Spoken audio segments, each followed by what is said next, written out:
massive sporting event, and that is the World Series going on right now. As we record this, Game 2 is happening. I believe the Astros are up 1-0 early in the game.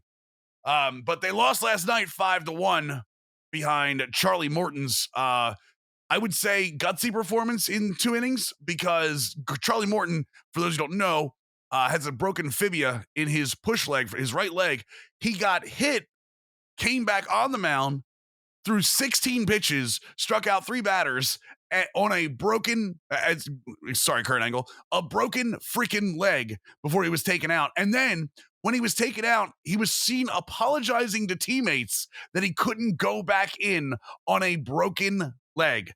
That, my friend, is the definition of a ball player. But that does not bode well for the Atlanta Braves the rest of the series to lose their ace. Yeah, I'm kind of blown away by the fact that he was able to not just pitch the 1 inning, right? Because you could argue adrenaline, right? When you're in the playoffs or in a big sporting event, we saw years ago with Terrell Owens when he had literally a broken ankle and he suited up and was still playing and caught like 8 or 9 balls, like 100 plus yards and a touchdown, if I remember correctly. Like, we've seen athletes do things like that, but to do that, and I mean, even T.O.'s was incredible. For him to pitch, go sit down for the batters, then come back out and still pitch again is incredible. I honestly looked up when you said that he was apologizing to his teammates if he was Canadian, because it's a very Canadian thing to do, is apologize for something that's not your fault, but he's not. He's from New Jersey. So like, to me, I hope this is one of those things. I want the Braves to win because I'm still, I still have ill feelings towards the Astros at this point, probably years later. But to me, this is one of those things where I don't know if it's the exact same, but it'll be sort of maybe thought of similar to what, Kurt Schilling and the bloody sock or something like that will be if the Braves are able to go forward and win the series.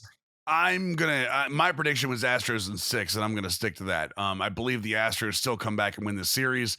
I believe their offense is too good to be held dormant the way it was in Game 1, and losing Charlie Morton is massive for the Braves. The Braves have 3 pitchers that are in the top 18 in reverse launch angle, and that means is that what they give up launch angle wise, it's all on the ground, and that's Max Fried, Ian Anderson, and Charlie Morton. Those 3 weren't going to use a 4th starter. They were going to do a bullpen game. They were going to go from that. Their bullpen is going to be spent now that Charlie Morton not only was hurt, but now cannot pitch. The Astros, don't get me wrong, the Astros are missing Lance McCullers this series as well. But they come back with Framber Valdez, Luis Garcia, Urquidy is pitching tonight. They're even going to have Jake Odorizzi pitching. I believe he pitched Game 1.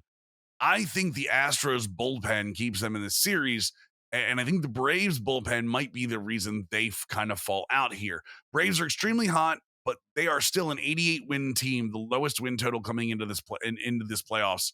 And I know they're the sentimental favorites, not for MLB, because if you remember, this is also the season that the MLB moved the All-Star game out of Atlanta and into Colorado due to the voter suppression stuff going on.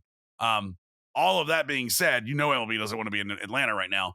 But that being said, the Astros, I'm glad you brought up the cheating scandal from a couple of years ago with the Astros, because I'm to the point where I think we can be done with that. I know there are a lot of players that are still on that squad from then, but it's not. Is it up to us in the court of public appeal? Like, MLB did what they did. Like, it's MLB's fault that they weren't punished. I mean, AJ Hinch is coaching, Alex Cora is coaching. They're back. No one said a word about Alex Cora coaching this year.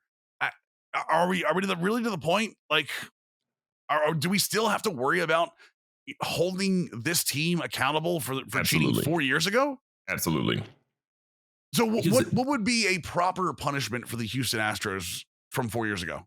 I think it's viewed the same way as someone who did steroids. To me, if you're talking about sins in baseball are equal. And so for me, whether someone did steroids for a period of time, so if someone does steroids and they're caught, we don't know the extent of how long they use that, right? But if they're caught, they're then punished. That has then marred their career. We think of their career differently, right? There is more often than not, a negative connotation for that. I view that the same way for the Astros. Those guys were cheating. That organization was cheating. They had a variety of different ways they were essentially doing it.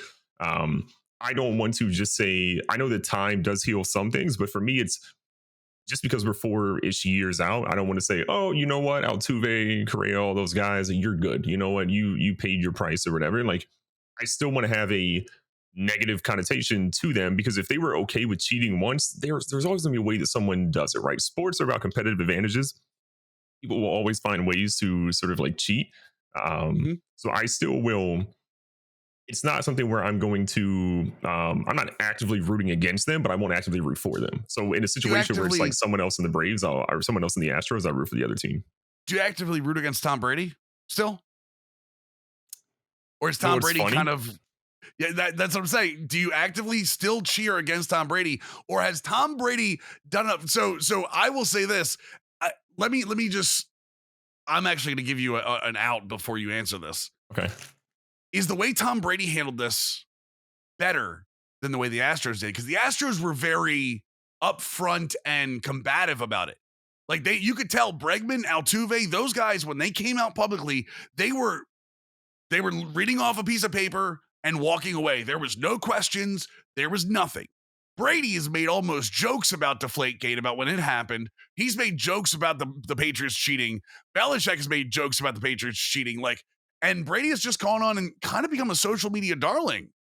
Whereas we're still holding the Astros accountable. Like, what is the difference there? Sure. So I think the interesting thing for that, like when you look at Deflategate, is Deflategate was orchestrated by sort of like Belichick, from what we've understood or from what I've understood of it, orchestrated from Belichick's perspective to get the unfair advantage of getting the film and then him implementing that film into those workouts.